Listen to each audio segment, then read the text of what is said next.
Thank you for the opportunity to be part of today's event. I'm pleased to have the chance to speak to you all about this important subject. As we set out in the government's sports strategy, Sporting Future, sport and physical activity should be accessible to all. And the health of the nation, both in terms of physical and mental well-being, is now more important than ever. 2019 was a great year for women's sport.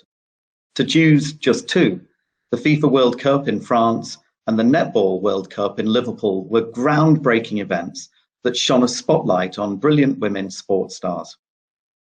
On top of that, the UK hosted the Women's Ashes and a thrilling Solheim Cup. We are seeing the popularity of women's sport continue to grow, with record audiences tuning in or turning up to watch international and domestic women's events. And on the commercial investment side, we have seen record sponsorship deals struck, such as Barclays' sponsorship of the Women's Super League and Boots' sponsorship of women's national football teams. These events are inspiring more women and girls to become active. The latest data from the Sport England's Active Live survey in April this year showed that before COVID-19, there were over 210,000 more active women compared to the previous year.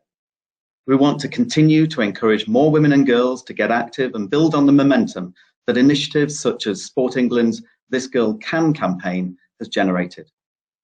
I'm pleased to say that we are seeing more women working in the sector than ever before.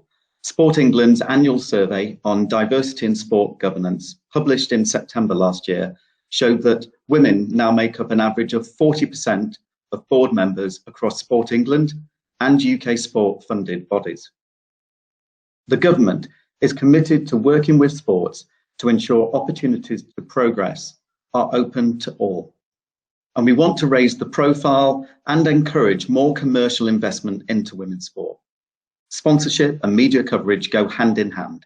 If women's sport doesn't have the media coverage, then sponsors often don't see it as commercially attractive. It's fantastic to see elite women's sport getting better coverage, but our biggest aim is to encourage more women and girls to get active. The latest Active Live survey data published by Sport England in April this year shows that the gender gap is narrowing, but there is still a gap in participation levels between men and women. And we know there is still more work to be done to break down those barriers that prevent women and girls from being active. I met with sport bodies and women in sport earlier this month to explore further the new challenges COVID-19 has brought and discussed what more can be done to address these. I'm happy to say there was a real shared commitment amongst sports to protect investment in women's sport and promote its growth. I recognise the impact that COVID-19 has had on sport and that women's sport has been hit particularly hard.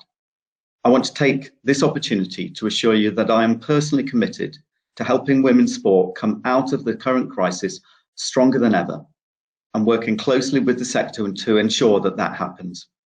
And I'd like to take this opportunity to thank all of you for the huge part you already play in achieving these aims, and I do hope you enjoy the event.